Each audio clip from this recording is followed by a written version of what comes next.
প্রাথমিক বিদ্যালয় সহকারী শিক্ষক নিয়োগ পরীক্ষা সুরমা ৮-১-২০১০ বাংলা বিষয় প্রশ্নের সমাধান। নিঃশেষে নিশাচর গ্রাসে মহাবিশ্বে ত্রাসে কাপে ধরণীর পাপী যত নিঃস্বে কবিতাংশটির কোন কবির লেখা? এই কবিতাংশটি কবি কাজী নজরুল ইসলামের লেখা। সুন্দর হে দাও দাও সুন্দর জীবন হোক দূর অকল্যাণ সকল অশোভন কবিতাংশটুকু কার লেখা? এই কবিতাংশটুকু শেখ ফজলুল করিমের লেখা।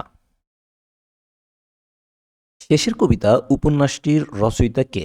শেষের কবিতা উপন্যাসটির রচয়িতা হচ্ছেন রবীন্দ্রনাথ ঠাকুর। জসীমউদ্দীনের প্রথম প্রকাশিত কাব্যগ্রন্থ কোনটি? জসীমউদ্দীনের প্রথম প্রকাশিত কাব্যগ্রন্থ হচ্ছে রাখালি। নুরুল দিনের সারা জীবন নাটকটির রচয়িতা কে? নাটকটির রচয়িতা হচ্ছেন সৈয়দ শামসুল হক। ঝিলিমিলি নাটকটি কে লিখেছেন? ঝিলিমিলি নাটকটি লিখেছেন কাজী নজরুল ইসলাম। আষাঢ়ে বৃষ্টি নামে বাক্যে নিম্নরেখ শব্দটি কোন কারকে কোন বিভক্তি? এটি অধিকরণে সপ্তমী বিভক্তি।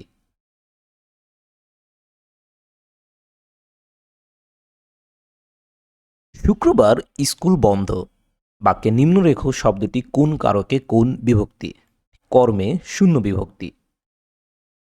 পাথর শব্দটির প্রতিশব্দ নয় কোনটি? পাথর শব্দটির প্রতিশব্দ নয় নগ। ঢেউ শব্দের প্রতিশব্দ কোনটি? ঢেউ শব্দের প্রতিশব্দ হচ্ছে বিচি। অলিক এর বিপরীতার্থক শব্দ কি? অলিক এর বিপরীতার্থক শব্দ হচ্ছে সত্য। বিশ্রী এর বিপরীতার্থক শব্দ কি? বিশ্রী এর বিপরীতার্থক শব্দ হচ্ছে সুন্দর। চিরুনি শব্দটির সন্ধিবিচ্ছেদ নিচের কোনটি?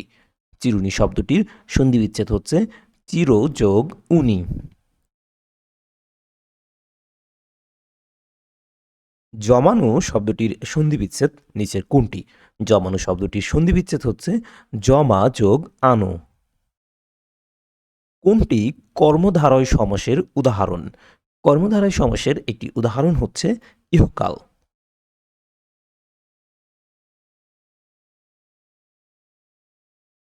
কোনটি মধ্য পদলোপী কর্মধারয় সমাসের উদাহরণ?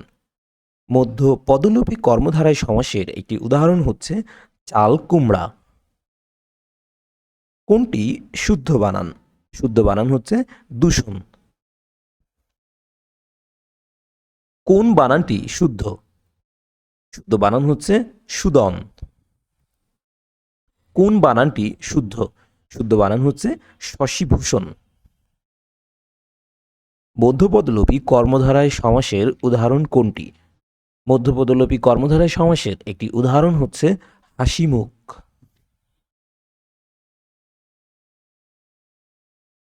প্রাথমিক বিদ্যালয় সহকারী শিক্ষক নিয়োগ পরীক্ষা করতোয়া ৮-১-২০১০ বাংলা বিষয়ের প্রশ্ন সমাধান।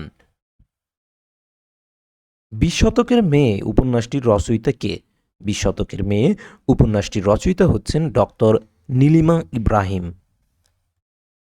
শামসুর রহমান রচিত কাব্যগ্রন্থ কোনটি? শামসুর রহমান রচিত কাব্যগ্রন্থ হচ্ছে বাংলাদেশ স্বপ্ন দেখে। মহাকবি আলাওল নাটকটির রচয়িতা কে? নাটকটির রচয়িতা হচ্ছেন সিকান্দার আবু জাফর। বনি আদম কাব্যগ্রন্থটির রচয়িতা কে? বনি আদম কাব্যগ্রন্থটির রচয়িতা হচ্ছেন গোলাম মোস্তফা। মোহাম্মদ নজিবুর রহমান রচিত উপন্যাস কোনটি? নজিবুর রহমান রচিত উপন্যাস হচ্ছে প্রেমের সমাধি। রবীন্দ্রনাথ ঠাকুর রচিত নাটক কোনটি? রবীন্দ্রনাথ ঠাকুর রচিত একটি নাটক হচ্ছে রক্তকবরী।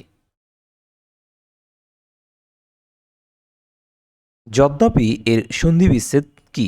যদ্যপি এর সন্ধিবিচ্ছেদ হচ্ছে যদি যোগ অপি। সংসার এর সন্ধিবিচ্ছেদ কি? সংসার এর সন্ধিবিচ্ছেদ হচ্ছে সমযোগ সার। নিচের কোনটি দ্বিগু সমাস? দ্বিগু সমাসের একটি উদাহরণ হচ্ছে সেতার। নিচের কোনটি বহুব্রীহি সমাস? বহুব্রীহি সমাসের একটি উদাহরণ হচ্ছে কানাকানি। কানাকানিকে সাধারণত ব্যতিহার বহুব্রীহি বলা হয়। এরকম আরও কিছু বহুব্রীহি সমাস হচ্ছে কানাকানি, চুলাচুলি, লাঠালাঠি এই ধরনের। বাড়ি ঘুরে এসো বাক্যে নিম্নরেখ শব্দটি কোন কারকে কোন বিভক্তি? অধিকরণে প্রথমা। আমাদের একটি গল্প বলুন বাক্যে নিম্নরেখ শব্দটি কোন কারকে কোন বিভক্তি? কর্মে ষষ্ঠী। কোনটি শুদ্ধ বানান? শুদ্ধ বানান হচ্ছে অদ্যাপি।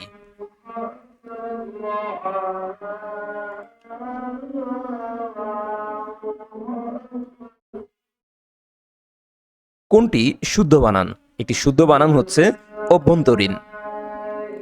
কোনটি শুদ্ধ বানান? শুদ্ধ বানান হচ্ছে সদ্যজাত। কিরণ এর সমার্থক শব্দ নয় কোনটি? কিরণ এর সমার্থক শব্দ নয় রবি।